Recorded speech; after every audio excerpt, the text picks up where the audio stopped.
নিয়াং মাত্র 17 বছর বয়সী একটা কিশোরী। তার বাড়ির উঠোন থেকে নদীর ওপারের চীনা গ্রামগুলোর মিটমিট করা আলো সে দেখতে পেত। তার চোখের সামনে ছিল স্বাধীনতার স্বপ্ন, কিন্তু সেই স্বপ্ন এত কাছে থাকলেও তা ছুঁতে গেলে সে জানে কোন অসম্ভবকে সম্ভব করতে হবে। নদীর ওই পারেই আছে স্বাধীনতা, কিন্তু তার পাশেই আছে উত্তর কোরিয়ার সেনারা, যারা প্রতিনিয়ত তার আশেপাশে টহল দিচ্ছে। মিনিয়াং এক গভীর নিঃশ্বাস নেয় এবং আস্তে আস্তে তার প্রথম পদক্ষেপটা রাখে বরফে।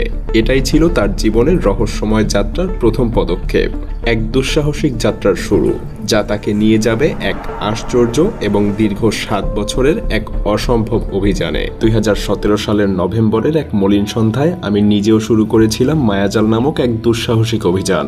আপনাদের ভালোবাসায় সেই দিনের সেই ছোট্ট মায়াজাল আজ পরিণত হয়েছে 10 মিলিয়নেরও বেশি মানুষের এক বিশাল পরিবারে। এই রমাদানে মায়াজাল পরিবার একা বড় হবে না, বরং আপনাদেরকে সাথে নিয়েই বড় হবে।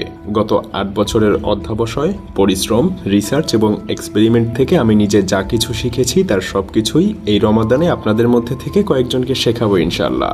বিস্তারিত জানতে চেক করুন ডেসক্রিপশন এবং প্রথম কমেন্টে। উত্তর কোরিয়া তার নাগরিকদের উপরে যে নির্মম অত্যাচার চালায় সেটা বিশ্বজুড়ে কুখ্যাত। সেই সাথে কিম জং উনের শাসনামলে পালানো যেন আরও কঠিন হয়ে উঠেছে।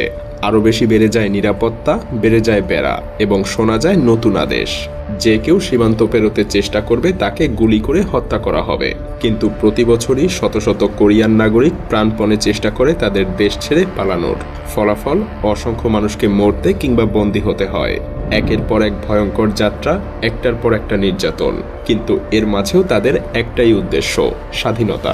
মিনিয়াং, যারা জীবনে এত কিছু সহ্য করেছে, সেই ভয়াবহ অবস্থাকে ছাপিয়ে যাওয়ার জন্য চীন সীমান্তের দিকে পা বাড়ায়, যেখানে তার সামনে শুধু একটাই প্রশ্ন ছিল, যদি এবার পালানোর সুযোগ পায় তবে কি তার জীবনের গল্প এক নতুন পথে মোড় নেবে, নাকি বীভৎস কিছু ঘটবে তার সাথে। যদিও উত্তর কোরিয়া থেকে পালানোর অনেক পথই আছে, কিন্তু সবগুলো পথই ভয়াবহ এবং রক্তাক্ত। সবচাইতে সহজ পথ মনে হতে পারে দক্ষিণ কোরিয়ার দিকে যাত্রা, যেখানকার ভাষা এবং সাংস্কৃতিক ঐতিহ্য প্রায় একই। তবে এই পথটাই সবচাইতে বিপজ্জনক, কারণ মাঝখানে রয়েছে ডিমিলিটারাইজড জোন, বিশ্বের অন্যতম বিপজ্জনক সীমান্ত। এটা শুধু নামেই ডিমিলিটারাইজড, বাস্তবে এটা এক ভয়ঙ্কর যুদ্ধক্ষেত্র। এখানে যে কেউ পা ফেললেই গুলি খাওয়ার সম্ভাবনা রয়েছে। 2017 সালে উং সিং নামক এক ব্যক্তি এই পথ দিয়েই পালাতে চেয়েছিল, তবে তার পালানোর গল্প একেবারে সিনেমার মতো ছিল। হঠাৎ একদিন বিকালে ডিমিলিটারাইজড এরিয়াতে অদ্ভুত কিছু ঘটে। উং সিং একটা সামরিক গাড়ি চালিয়ে সীমান্তের দিকে যাচ্ছিলেন। দক্ষিণ কোরীয় নেতারা তার গাড়ির গতিবিধি লক্ষ্য করে এবং তাকে তাড়া করতে শুরু করে, কিন্তু উং সিং না থেমে গাড়ি ছেড়ে হাঁটা শুরু করে। উত্তেজনায় তার শরীরে তীব্র আঘাত আসে, তবুও সে হাল ছাড়ে না। অবশেষে কুর্তি দিয়ে সীমান্তের ডেমার্কেশন লাইন পেরিয়ে দক্ষিণ কোরিয়ায় পৌঁছায়। তার শরীরে অসংখ্য আঘাত ছিল, কিন্তু তার সাহস তাকে বাঁচিয়ে দেয়। তবে সীমান্ত পেরোনোই শেষ কথা নয়, কারণ উত্তর কোরিয়া থেকে পালানোর অসম্ভব যাত্রায় এটা তো মাত্র শুরু। কিভাবে, একটু পরেই বুঝবেন। যাই হোক, অনেক প্রতিবন্ধকতা পেরিয়ে চীনে গিয়ে মিনিয়াংয়ের জীবন পুরোপুরি পাল্টে যায়। চীনে পা রেখেই মিনিয়াং অনুভব করে সে যেন এক নতুন পৃথিবীতে প্রবেশ করেছে, যেখানে কোনো দমনপীড়ন নেই, কোনো ভয় নেই। তার চারপাশে শুধুই আধুনিকতা আর স্বাধীনতার স্বাদ। তার মনে কেবল একটাই ভাবনা, এখানে এই স্বাধীন দেশে সে মাত্র কিছুদিনের জন্য নিশ্চিন্ত থাকতে পারবে। কিন্তু সে জানতো এরপরে আসল যুদ্ধ বাকি, কারণ এখন তার সামনে এক নতুন সমস্যার পাহাড় ছিল। আর সেটা হলো, সে কি আসলে চীনেও নিরাপদ? সত্যিই কি তাকে আর কোনো ভয় পেতে হবে না? সে জানতো একদিন তার এই পালানোর খবর পৌঁছে যাবে উত্তর কোরিয়ায়, আর তখন হয়তো আরো বিপদ নেমে আসবে। চীনে পালানোর পর মিনিয়াং মনে করেছিল কিছুটা হলেও সে নিশ্চিন্তে থাকতে পারবে, কিন্তু একদিন রেস্টুরেন্টে কাজ করার সময় হঠাৎ 2 জন পুলিশ এসে তার সামনে দাঁড়িয়ে পড়ে। তারা তার পরিচয় জানতে চায় এবং চীনা ভাষায় দক্ষতার পরীক্ষা নেয়। সে জানতো এই মুহূর্তে তার জীবন প্রচণ্ড ঝুঁকির মধ্যে। যদি পুলিশ তার ভাষায় একটুও ভুল ধরতে পারত তবে তাকে গ্রেফতার করে আবারও উত্তর কোরিয়ায় পাঠিয়ে দেয়া হতো। কিন্তু শেষ পর্যন্ত সে ভাষার দক্ষতার পরীক্ষাটায় পাশ করে। পুলিশ তাকে ছেড়ে দেয়। চীনে পুলিশের হানার পর মিনিয়াং জানতো এখন তাকে আরো বেশি চুপচাপ এবং সজাগ থাকতে হবে, সবকিছুতে সতর্কতা বজায় রাখার, এবং এক কঠিন পাঠ শিখে সে সাংহাই শহরে চলে যায়, যেখানে তার জন্য নতুন পরিচয়ের ব্যবস্থা করা হয়। নতুন নাম, নতুন পরিচয় এবং এক নতুন জীবন শুরু করার সুযোগ। এখানে এসে মিনিয়াং একটা দক্ষিণ কোরিয়ান কোম্পানিতে কাজ পায়।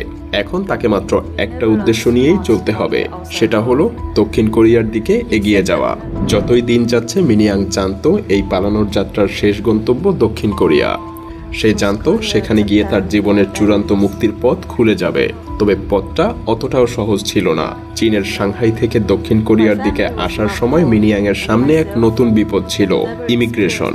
তাকে যদি কোনোভাবে ইমিগ্রেশনের সন্দেহ করে তবে তার দীর্ঘ যাত্রার এখানেই শেষ হয়ে যাবে।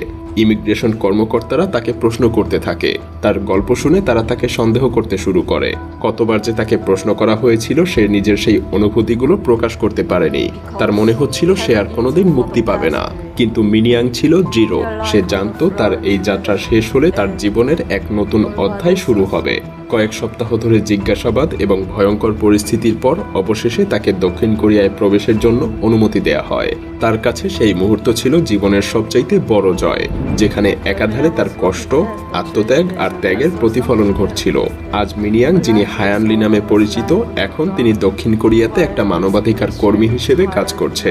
সে আজ উত্তর কোরিয়ার পালিয়ে আসা মানুষদের সাহায্য করার জন্য কাজ করে, তাদের মুক্তির পক্ষে কথা বলে। তার জীবনের গল্প আর সংগ্রাম তাকে একজন সাহসী নারী হিসেবে প্রতিষ্ঠিত করেছে। তার যাত্রা ছিল ভয়ঙ্কর, কঠিন, কিন্তু তার জন্য এর থেকে বড় শিক্ষা আর কিছু হতেই পারত না। মুক্তি শুধু একটা লক্ষ্য না, এটা হলো সাহস, সংগ্রাম এবং নিজের বিশ্বাসের উপরে অটুট থাকার ফলাফল। এভাবেই মিনিয়াং নিজের স্বাধীনতার জন্য যুদ্ধ করে দীর্ঘ যাত্রার পর এক নতুন জীবনে পদার্পণ করে।